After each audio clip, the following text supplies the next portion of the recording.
Name a controversial gaming opinion you have. I don't even know if it's controversial, but like I would say, I think Bethesda Game Studios in the modern day is very, very overrated. I think Hideo Kojima is, with regard to dialogue, a horrible writer, like one of the worst working in the industry today. He's really good at like the crazy, wild ideas, like having a mask that's just two hands that goes over your face. Really weird, trippy stuff. You carry around a baby to detect like dead souls that are haunting a place. Like really trippy, really crazy idea that I find interesting. But then he's like, I'm going to write a 35-minute monologue where I say the same thing 15,000 times. It's like, bro, you were so close. You're good at this. Do that. You're not great at this. Do less of it. But the problem is he thinks he's amazing at both. And because he runs his own studio, there's no one there to like edit down his writing. So when he has an editor, when he's not the one with the name on the building, he seems to be much more mellow and tame, like with Metal Gear. I think he had some checks and balances. So it's just really solid. But with Death Stranding, we saw Kojima writing with Kojima being his editor and Kojima being the director and the producer and the game designer and all that.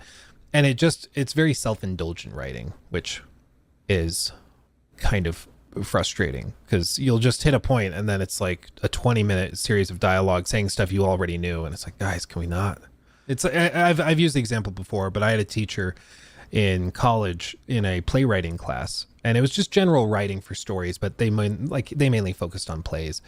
And in that class, he was like, I want to get it exactly right, but his saying was, it was like novice writers or new writers, inexperienced writers, whatever the term was. But basically new writers and bad writers write a lot.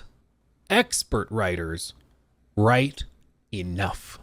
And it's a simple distinction, but it's pretty profound. Think of like the ending of The Last of Us, the original Last of Us. I guarantee you if Kojima had written that scene with Joel and Ellie, where she says, promise me that everything you told me about the Fireflies was true. And he goes, I swear. And she goes, okay. And then the credits roll. I guarantee you, if Kojima wrote that, she would go, swear to me that everything you told me about the Fireflies was true. Because fireflies fly in the wind and they ignite light, which lights up things in the darkness because the dark is dark. And if the light illuminates it, it's no longer dark. It becomes light. Light being the source of all power and joy. And if you are to light the darkness, then the darkness will no longer be dark. And because darkness is no longer dark, it doesn't stay dark. It becomes light. And then like a single tear. You know, it's just like too much. Sometimes you just have to cut it. Sometimes leaving things for the audience to interpret is a better option than telling the audience everything. And some questions, like a lot of writing is just creating questions for the audience. And a lot of questions in stories are better left unanswered. It's why personally I think The Last of Us Part 2 didn't need to be made. And if anything, I think the franchise would have been better off if it hadn't been made. I appreciated what they were trying to do, but I think in a new IP, it would have been better. I think it would have been better received if there weren't the baggage of the previous experience with the characters. That's just my humble opinion. But I think by answering those questions of what happened to Joel and Ellie after he lied to her in that moment, what happened to all of it, I don't think you needed to answer those questions. I think you could leave that up to the audience and everything would be fine. I think people would have a more emotional and impactful takeaway from that moment if you left it unanswered. And I just think fundamentally Kojima's approach with writing is to just throw as much crap at the wall as he possibly can think of.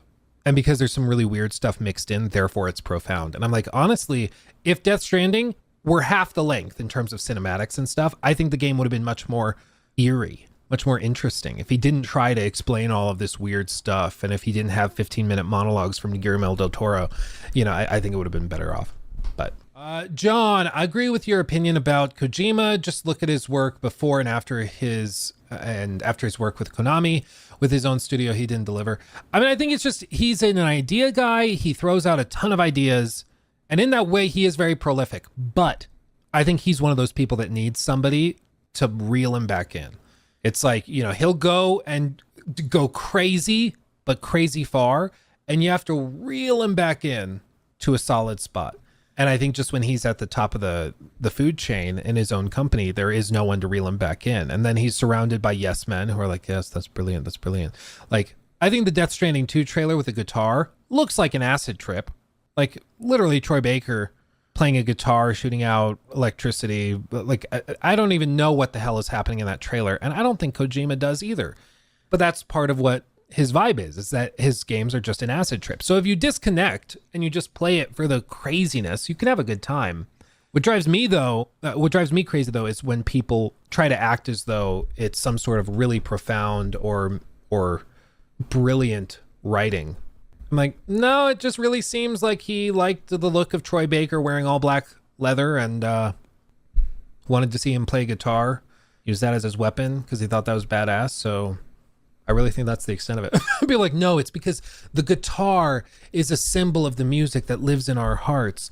And when you think of the music that's in your heart, you have to think of it being dangerous, which is why it works as a weapon. It's like, okay, whatever, dude. Like, I don't care. Like, you can do that with anything. Okay? You can do that with anything. Like a freaking gummy bear. What's profound about a gummy bear? Like, just imagine a scene in Death Stranding 2 of Sam holding a gummy bear looking at it. And then Die Hard Man comes in, which is his actual name. And he starts saying, a gummy bear. It's an important thing.